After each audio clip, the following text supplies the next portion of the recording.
అంటుకుపోయిందట, వెన్నెముక అంటుకుపోయేది. ఆకులు అలములు తిని కఠోరమైన దీక్ష చేసి దేవుని గురించి ఎన్నో సత్యాలు శోధించి మనకు అందిస్తే మనం వాటన్నిటిని విడిచిపెట్టేసి ఈవేళ సనాతన ధర్మం ఎప్పటి నుంచో తొలగిపోయాం మనం. ఇప్పుడు క్రైస్తవ్యం మరలా తిరిగి హైందవ సనాతన ధర్మం వైపు రెండర్రా అని చెబుతూ ఉంది. ఇదిగో ఒక లోకరక్షకుడు వస్తాడని భారతదేశానికి వాళ్ళు ఎప్పుడో వేల సంవత్సరాల క్రితం చెప్పేశారు.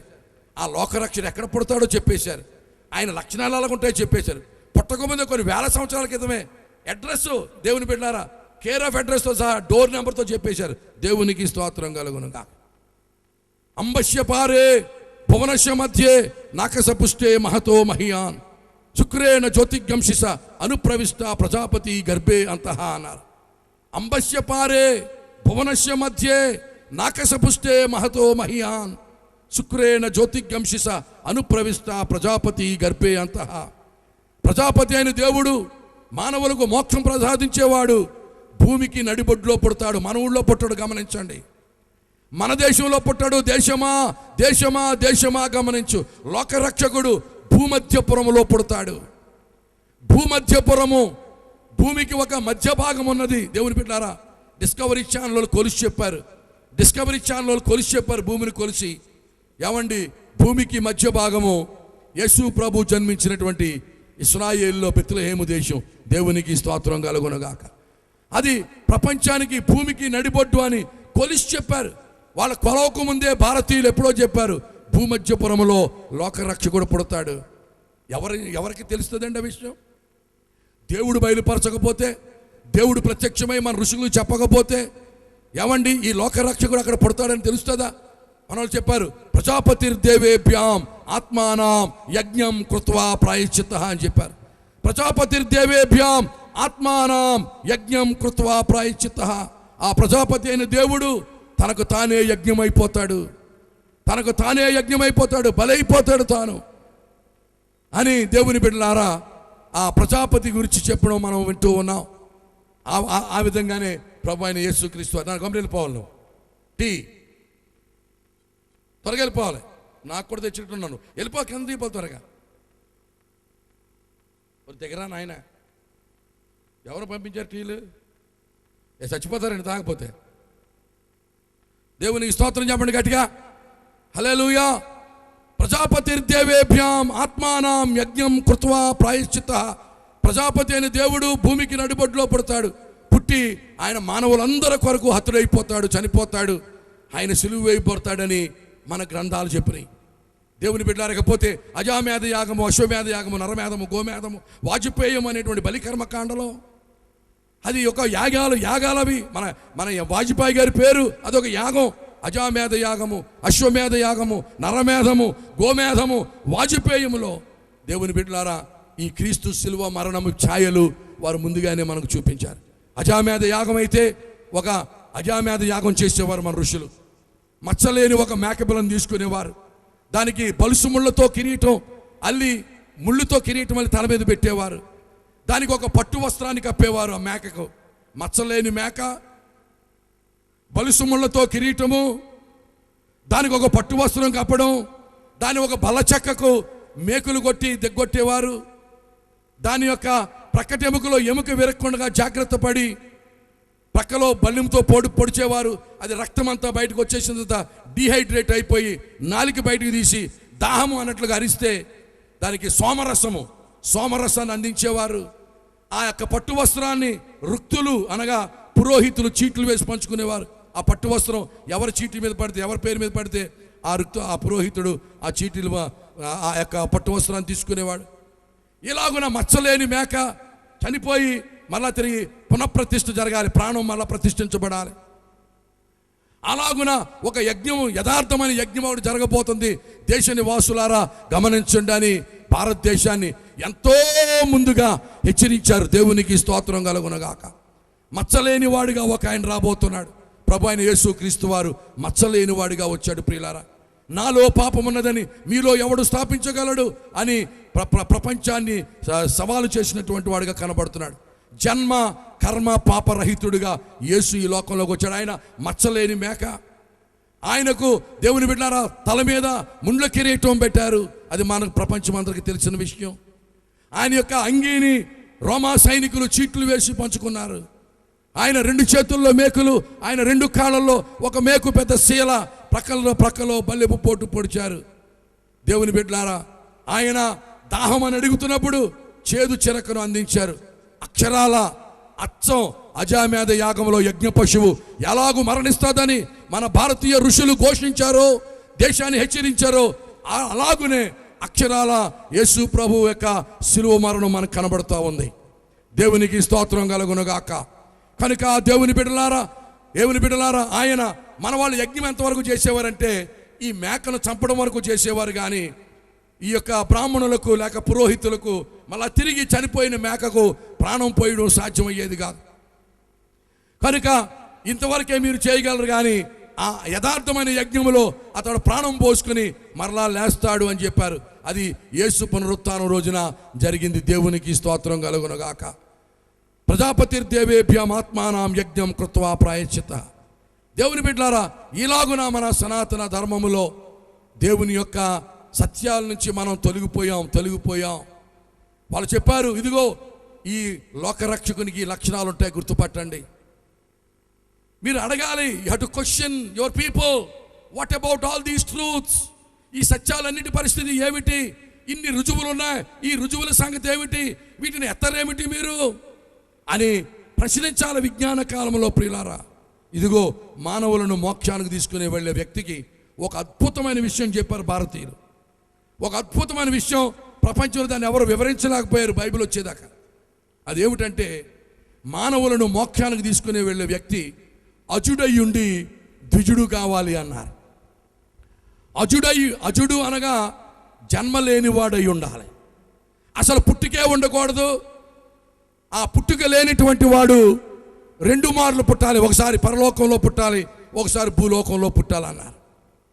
దీన్ని ఎవరు, ఏ దేశ జ్ఞానులు కానీ పండితులు కానీ వివరించలేకపోయారు. అసలే పుట్టుక లేనివాడు అసలు పుట్టుకే ఉండకూడదంట, 2 సార్లు పుట్టాలంట. మరి పిచ్చెక్కి పోరా, బుర్రపాడైపోదా, జుట్టు పీకేసుకోరా. పుట్టుక లేనివాడై ఉండాలి. అటువాడు 2 సార్లు పుట్టాలి. వాడు పరలోకంలో ఒకసారి పుట్టాలి, భూలోకంలో ఒకసారి పుట్టాలి. అలాగున పుట్టగలిగిన వాడే మానవులకు మోక్షము ప్రసాదించగల శక్తి కలిగిన వాడు.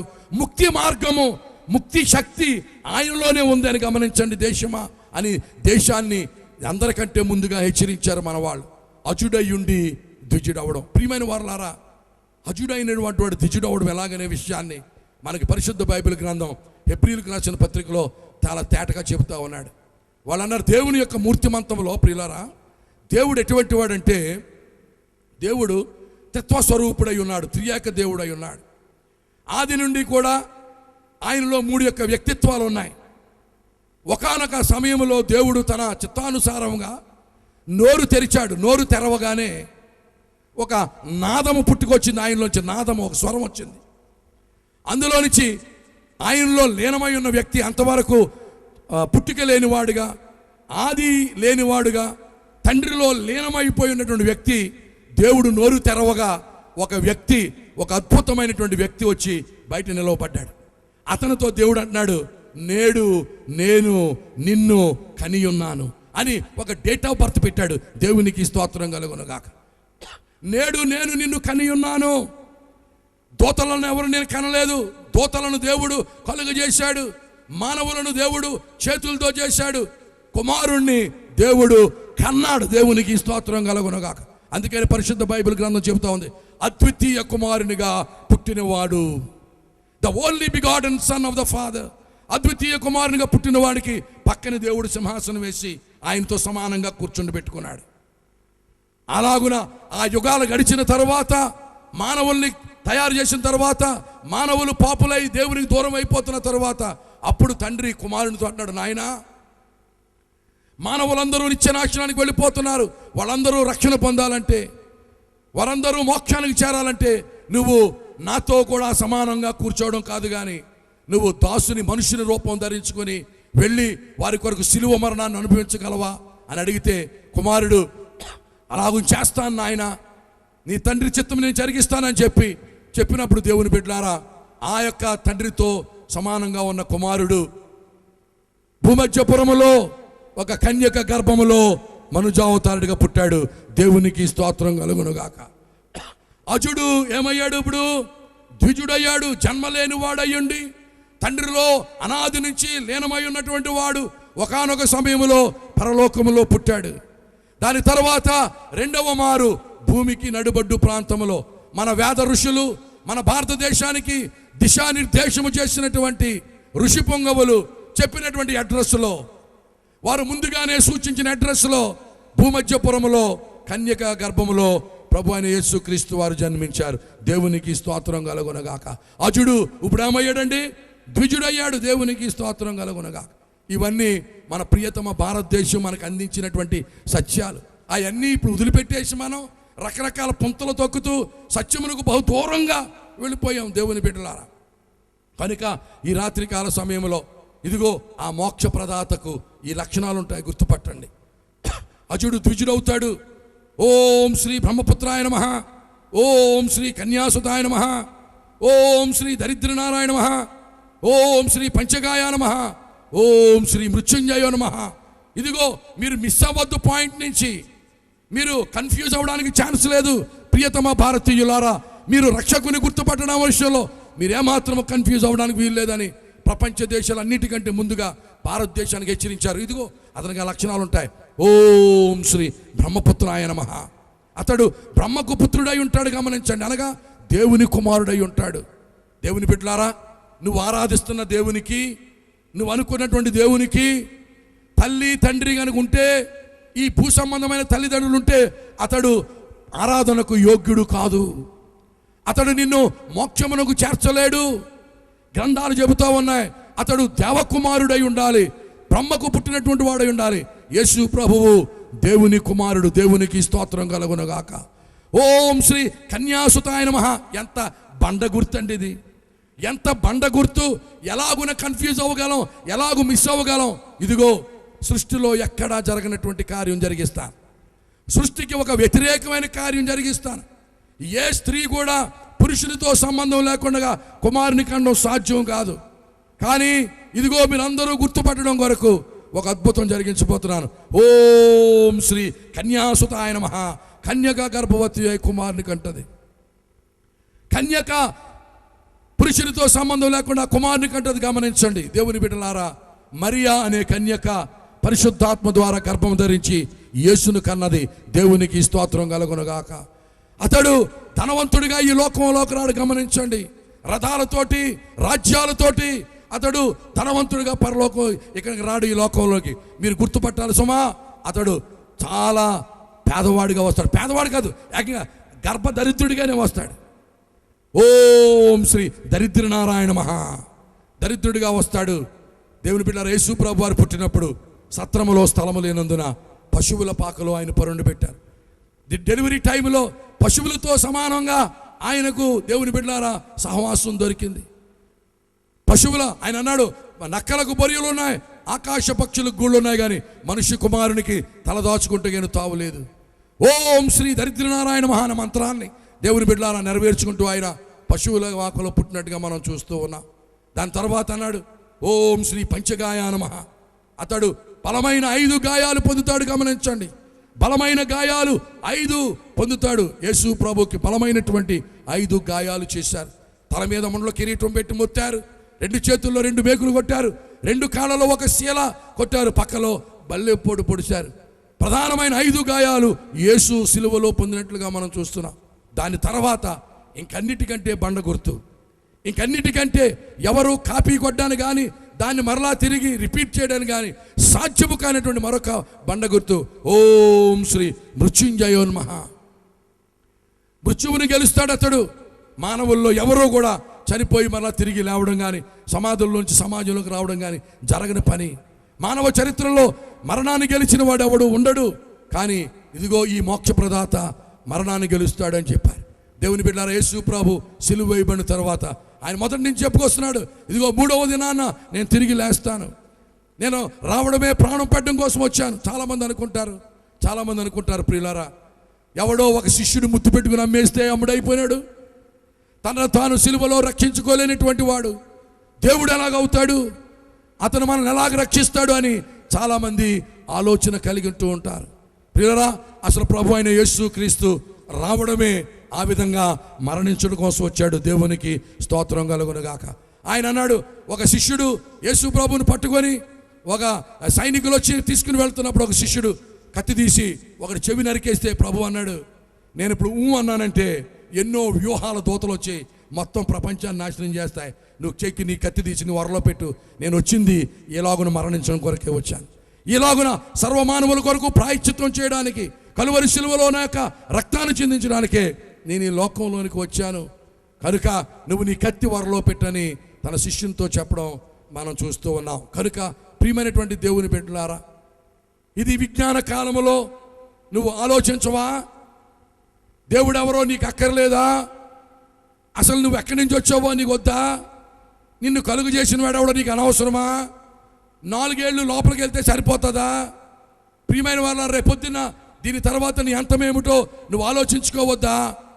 ఆ మరణమును గెలిచిన వ్యక్తి అన్నాడు, జాగ్రత్తగా వినండి, సముద్రం యొక్క ఆవలి ఒడ్డున ఏముందో అవతలకి వెళ్ళొచ్చినాడు తెలుస్తుందా, అవతల గట్టు మీద కూకున్నాడు తెలుస్తుందా? యేసు ప్రభు దేవుని బిడ్డలారా, ఈ జీవం యొక్క ఆవలి ఒడ్డున ఏముంది అని అవతలకు వెళ్ళి మరలా యువతలకు వచ్చి నరకమున్నది జాగ్రత్త అని చెప్పినటువంటి వాడు యేసునాథుడు. దేవునికి స్తోత్రం కలుగునుగాక. ఈ జీవము తర్వాత ఏముంది, దీని తర్వాత ఈ జీవన సంద్రము తర్వాత ఆవలి ఒడ్డున ఏముందో అవతలకి వెళ్ళి మళ్ళా యువతలకు వచ్చి చెప్పినటువంటి వాడు మానవ చరిత్రలో ఎవరు లేరు. అలాగున యువతల నుంచి అవతలకి వెళ్ళి మళ్ళా అవతల నుండి యువతలకు వచ్చి చెప్పినటువంటి వాడు ఒక యేసునాథుడే. కనుక దేవుని బిడ్డలారా, మీరు గట్టు మీద కూర్చుని గెస్ వర్క్ చేసిన వాళ్ళ మాటలు వెనకండి. అవతలకి వెళ్ళొచ్చి మళ్ళీ యువతలకు వచ్చిన ఆయన చెప్తున్నాడు, జాగ్రత్త, నిత్య నాశనం ఉంది, అగ్నిగుండం ఉంది, పరలోక రాజ్యం ఉన్నది. నువ్వు నీ రక్తము, దేవుని రక్తము చేత నీ పాపములు కడుక్కుంటే, దేవుడు నీ కొరకు చిందించినటువంటి రక్తము ద్వారా నువ్వు పరిశుద్ధపరచబడితే నిత్య జీవంలో ప్రవేశిస్తావు. లేని ఎడల యుగ యుగాలు నువ్వు అగ్నిగుండంలో కాలవలసిన పరిస్థితి ఉంది. అగ్ని ఆరదు, పురుగు చావదు, ఆరవు గంధకముల చెట యుగ యుగాలు దేవుని బిడ్డలారా, మానవులు దేవునికి దూరమై శాపగ్రస్తులై నిత్య నాశనములో గడపవలసిన పరిస్థితి ఉంది. ఈవేళ ఈ సభలు కానివ్వండి, క్రైస్తవ సందేశ సారాంశం కానివ్వండి, ఏమిటంటే ఆ మహా అగ్నిగుండం తప్పించుకోమని ఇచ్చే సందేశాలే. దేవునికి స్తోత్రం కలుగునుగాక. మన గ్రామ ప్రజలెవరూ కూడా నిత్యనాశనానికి వెళ్ళడానికి వీలు లేదు. దేవుని బిడ్డలారా, మన గ్రామ ప్రజలెవరు నరకానికి వెళ్ళడానికి వీలు లేదని ఈ యొక్క ట్రస్ట్ వారు ఎంతో దేవుని బిడ్డల పరిశోధన చేసి ఎంతో శ్రమపడి ఈ యొక్క సభలను నిర్వహించారు. కనుక ఆ అజ్ఞాన కాలంలో దేవుడు చూచి చూడనట్టు ఊడుకున్నాడు. ఇప్పుడు అందరూ అంతటా మారు మనసు పొందాలని దేవుడు చెబుతా ఉన్నాడు. మారు మనసు అనగా మనం నమ్మినటువంటి విషయాలు తప్పు అని అర్థమైనప్పుడు వాటిని మార్చుకొని సత్యాన్ని మనం గ్రహించవలసిన ఆవశ్యకత ఉంది. ఏమో నాకు అనవసరం, నేను చిన్నప్పటి నుంచి ఇదే అంటున్నాను, ఇదే నమ్ముతాను, ఇప్పుడు కొత్తగా ఎవడ మార్చుకుంటాడు, ఎవడ అనుకున్నావంటే నువ్వు విజ్ఞాన కాలానికి పనికిరావు. కనుక దేవుని బిడ్డలారా, మనం వచ్చేటువంటి టెక్నాలజీని బట్టి మనం లైఫ్ అడ్జస్ట్ చేసుకుంటూ ఉన్నాం. సమాజంలో మార్పులు వస్తూ ఉన్నాయి. ఇదివరకు కర్రల పొయ్యిలో మనం వండుకునేవాళ్ళం, ఇప్పుడు గ్యాస్ వచ్చింది, ఎలక్ట్రిసిటీ వచ్చింది, సంతోషంగా ఆస్వాదిస్తున్నాం. ఇదివరకు ఎడ్ల బండి మీద వెళ్ళేవాళ్ళం, ఇప్పుడు ట్రైన్లు విమానాలు వచ్చినాయి, చక్కగా ఆస్వాదించి వాటిని ఎంజాయ్ చేస్తూ ఉన్నాం. కనుక దేవుని బిడ్డలారా, నూతనంగా వచ్చేటువంటి ప్రతి సౌకర్యాన్ని సంతోషంగా ఆనందంగా మనము ఆస్వాదిస్తూ ఉన్నప్పుడు ఈ దేవుని గురించిన జ్ఞానం వచ్చేసరికి, దేవుని గురించిన జ్ఞానం విషయం వచ్చేసరికి ఎందుకు నీకు మొండి వైఖరి? ప్రియమైనటువంటి వారలారా, if you are a sensible man, if you are a reasonable man, if you are a reasonable man, you are suppose to have to think, you have to think and you have to lead your life according to the truth. సత్యము సంపాదించుకొని సత్యం నీతో మాట్లాడుతున్నప్పుడు దేవుని బిడ్డలారా, సత్యాన్ని స్వతంత్రించుకోవాలి. దేవుడు ఈ మాటలను దీవించునుగాక. దేవుని వాక్యంలోనికి వెళదాం. దయచేసి ఇంతవరకు మీకు ఇంట్రొడక్షన్ చెప్పాను. ఇవి చదవబడినటువంటి లేఖన భాగంలో సువార్త సత్యంలోనికి వెళదాం. గలతీయులకు రాసిన పత్రికలో మనం ఒక మాట చదువుకున్నాం. చిత్తగించండి, నేను సందేశంలోకి వెళ్తున్నాను. ఇంతవరకు మీకు ఇంట్రొడక్షన్ చెప్పాను. ప్రియులారా, మొన్న హుద్దుద్ తుఫాన్ వచ్చింది. ఏమొచ్చిందండి? హుదూద్ తుఫాను, హుదూద్ అంతటి తుఫాను మరి ఎప్పుడూ రావడం మనం చూడలేదు. దేవుని బిడ్డలారా, ప్రపంచంలో ప్రతివారు ఆ హుదూద్ తుఫాను గురించి మాట్లాడుకున్నారు. భారతదేశంలో అయితే కొన్ని టీమ్స్ వేశారు, కమిటీలు వేశారు. ఎందుకు ఇంత భయంకరమైన తుఫాను వచ్చింది, కారణాలు ఫైండ్ అవుట్ చేయండి అని కమిటీస్ ఎన్నో కమిటీస్ని అపాయింట్ చేశారు. అసలు ఎందుకు వచ్చింది ఇంత భయంకరమైన తుఫాను అని చర్చాగోష్ఠి జరిగిన తర్వాత దేవుని బిడ్డలారా, కొంతమంది ఎవరి అభిప్రాయాలు వాళ్ళు చెప్పారు. చివరికి ఆంధ్రదేశంలో ఏం చెప్పారంటే, ఈ హుదూద్ తుఫాను గల కారణం మన మోడీ గారు అలాగే చంద్రబాబు నాయుడు గారు దుర్ముహూర్తాల్లో ప్రమాణం చేయడం బట్టి ఈ యొక్క హుదూద్ తుఫాను వచ్చిందని తేల్చారు. అదే సమయంలో కాశ్మీర్లో వరదలు వచ్చినాయి. భారతదేశంలో ఆంధ్రాలో హుదూద్ తుఫాను వచ్చింది.